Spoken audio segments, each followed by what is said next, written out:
Ayan guys, magandang araw. So ito may ginagawa tayo dito na blower. Ayan. Ayan. Electric blower. So ganyan yan. Ayan. So binaklas ko na siya. Tinanggal ko na. Tapos ito, mahirap palang baklasin tong mga ganito. Yung mga kasi di matatanggal tong ayan, hindi matatanggal yung mga tornilyo niya kasi nakaharang ito. So kailangan tatanggalin muna tong LEC. Kasi ang problema nito walang power. So chinek ko yung plug, ala siyang continuity dito. So kailangan muna natin i-check yung plug niya dito sa may puno, saka yung switch. So hindi natin may check yan hangga't di natin kinakalag itong LEC. Kasi may mga tornilyo, kailangan mo nang baklasin para matanggal natin yung tornilyo dito. Nakaipit kasi siya. Ayun o, may butas. Hindi natin masusulot ng Phillips screw. Kaya kailangan tanggalin muna yung LEC. So mahirap tanggalin ang LEC. Ang ginawa ko dito, gumamit ako ng puller. Kaya lang yung puller ko na nabili sa online, ito yung kanyang pang bearing kasi to. So hindi siya ubra dito, maliit. Ngayon ang ginawa ko, tinalian ko siya ng alambre, yung kanyang LEC, ayan o. Tinali ko yung alambre, saka ko sinuot dito yung puller. Saka ko inikot, so ngayon natanggal na siya. Ganun lang siya kasimple. So gagawa tayo ng paraan pag wala tayong gamit na ano. So ngayon, tatanggalin natin itong apat na tornilyo. So tanggalin ko muna yung apat na tornilyo para makalag natin at makita natin yung switch saka yung plug. Ma-check natin. So yun siya guys, tatanggalin muna natin yung mga tornilyo niya. Apat.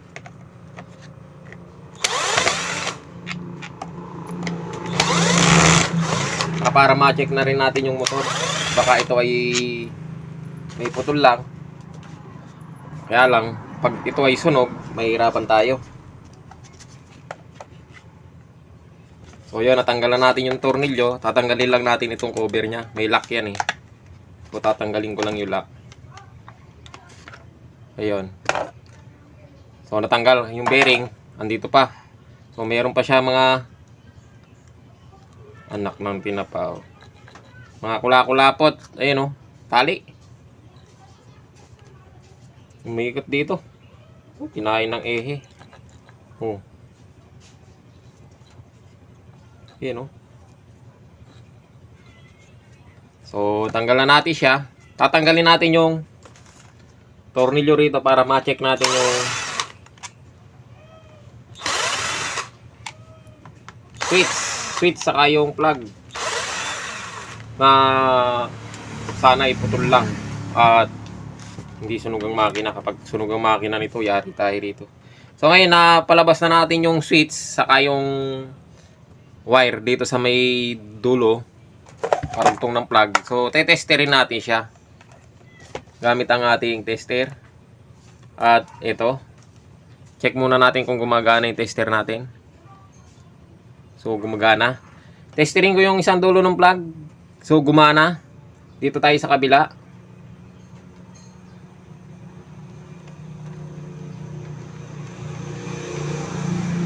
Ayan. So ayaw gumana yung isang dulo ng plug. So bakit ganon? Bakit ayaw niyang umandar o gumana? Ibig sabihin putol. Ibig sabihin putol yung plug. Sana nga plug lang at hindi motor. So yun, ayaw nga gumana. So kumpirmado, plug nga ang sira. So ngayon, ito check natin uli isa. O yung isa gumagana, yung isa ayaw. So tingnan muna natin dito sa puno. Dito, kakalagay natin tong puno ng ayan, yung dalawang tornilyo na to. Baka dito lang ang problema. Kasi hindi talaga to pwedeng shortcut mo na manghuhula ka. Kailangan step by step mo kakalagin to. So kaya pala ayaw gumana. Baka dito lang. Ay, ayun. O, kita nyo? Mayroon siyang sunog. Kita ba? Ayan, oh. Sunog, oh. Yan. Yung kanyang plug. So, natakpan pala nitong ano. O, kita nyo, hindi naman natin malalaman to na sunog kung hindi natin siya babaklasin, di ba? Kung manghuhula lang tayo. O, mas maganda talaga yung step by step natin siyang kinalag. So, ngayon, pinutol ko na siya ng buo. Ida-direct na natin doon. Kaya lang, itong plug niya, naagnas. Ay, aluminum. So, ang gagawin natin dito, papalitan na natin ito ng plug. Hindi na ito yung kakabit natin. Kasi aluminum pala yung ginamit na plug sa kanya. Ayun, namumuti siya. Oh. Napuputol siya na agnas. So, papalitan natin ng panibagong plug yan. Hahanap tayo ng maganda-gandang klase. Hindi kasi natin pwedeng idugtong o yung pa rin dating gagamitin kasi mahirap na. Kuwan yung plug eh. Aluminum eh. Madaling masira yun. Mamayang kuwan, dinugtong natin, pinagpilitan. Masisira uli. So, papalitan na lang natin ng panibago.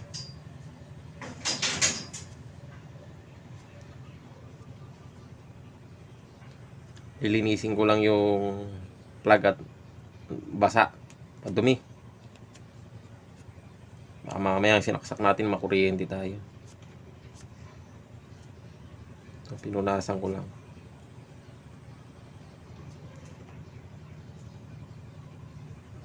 Para mamaya ang gagamitin. Safe. So, yan. Itong dulo niya. Kailangan ikakabit natin dito makapal. Hindi tayo pwedeng magpalit ng plug na manipis. So yan, ang ginamit kong plug ng washing. Yung pang washing. Matibay naman to, sa makapal. Yun.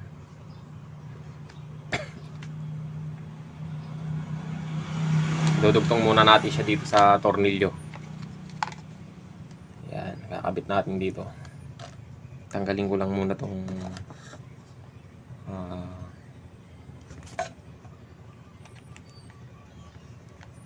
dati niyang wire.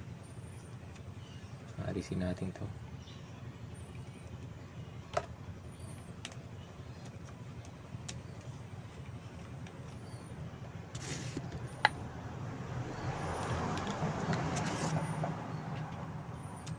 Akala ko buti na lang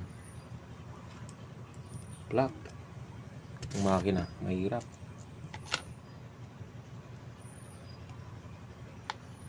Tanggalin natin.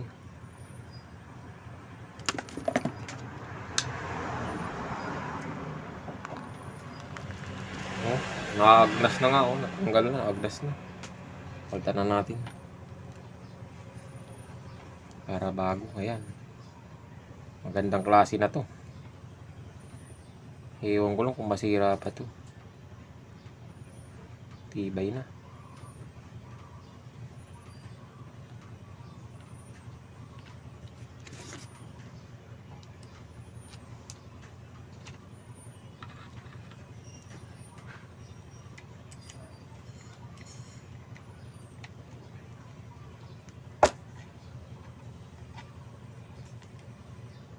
Ayun. Ito mo na mahihila to.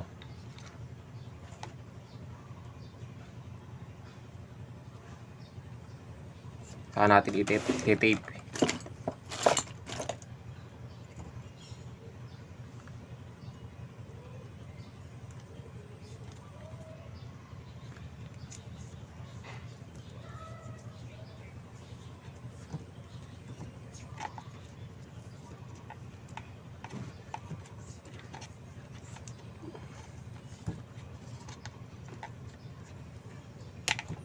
Yan. Okay na. Kakabit na lang natin.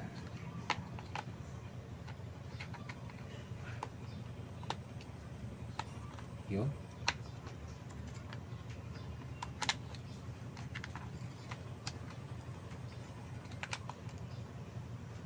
Siyempre, totornilyo pa rin natin to.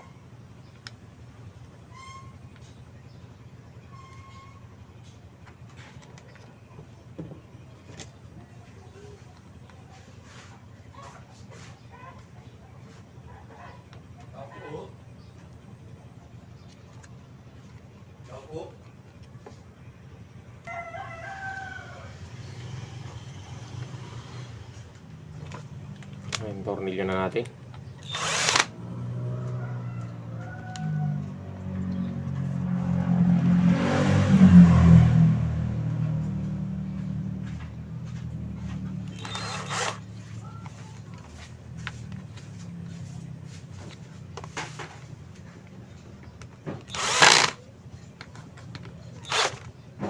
Yun.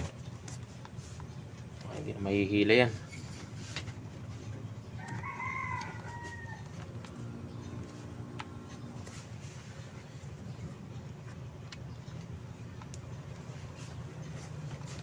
Yun. Okay na.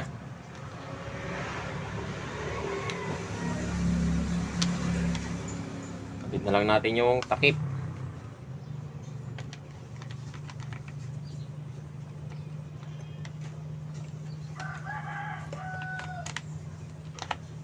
Yun.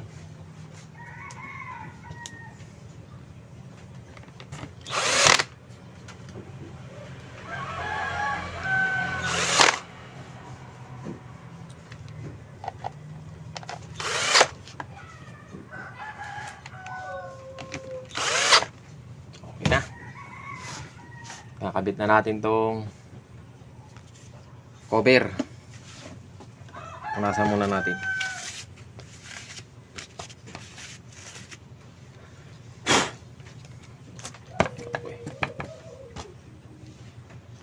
Ayan.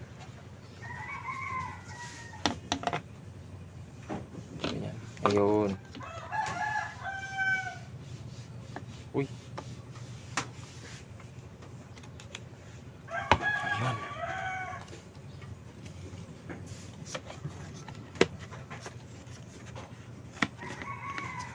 Yun.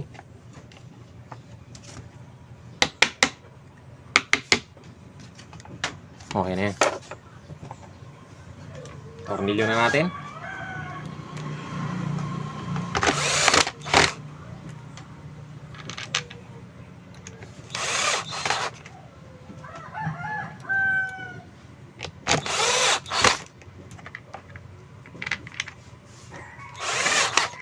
So, bago natin siya ikabit ng buo, testingin muna natin.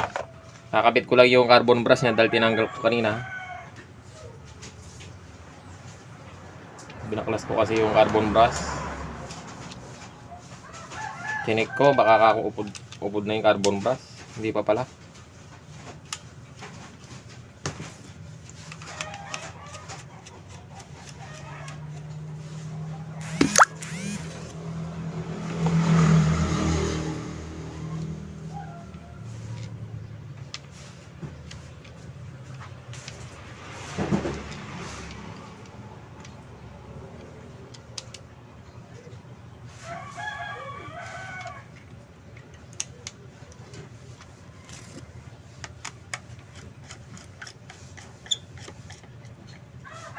Okay na.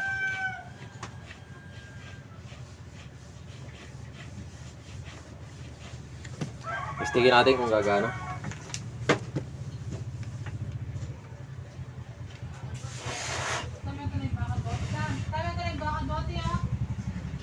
O yan.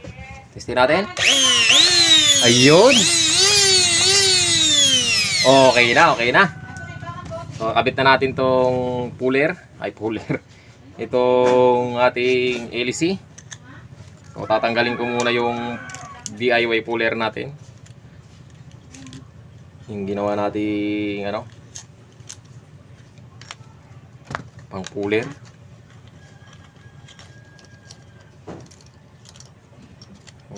Iba rin talaga pag kami gamit eh. Gaya nito, ang hirap tanggalin nito.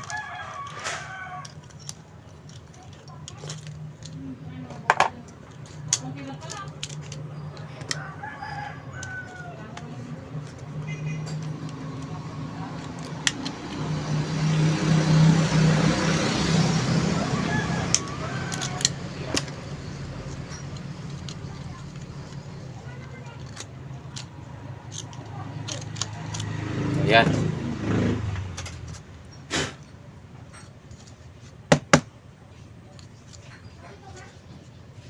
Pwede na natin siyang ikabit.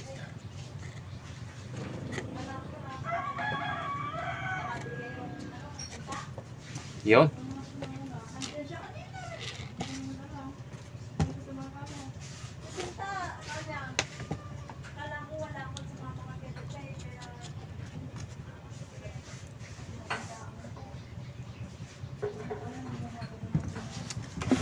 Ano natin para mabilis tayo. Hikitan lang natin to ng 10 millimeter.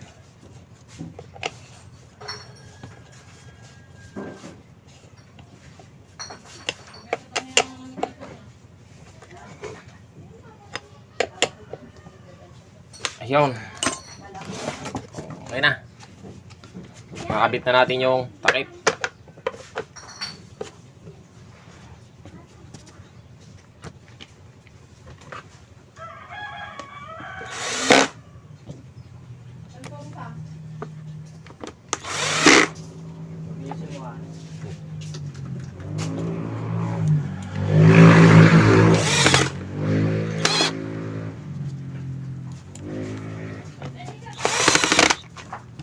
So yun, okay na.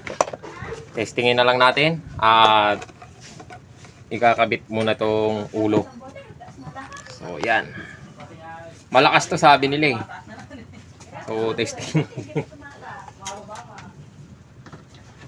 So yun, sinaksak ko na. Oh, malakas na oh. Oh. Ililipa rin niya. Ililipa rin niya yung ano.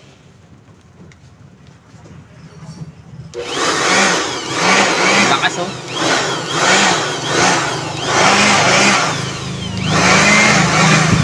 So ayan guys, okay na. Ang naging problema, yung plug niya naputol dito sa puno.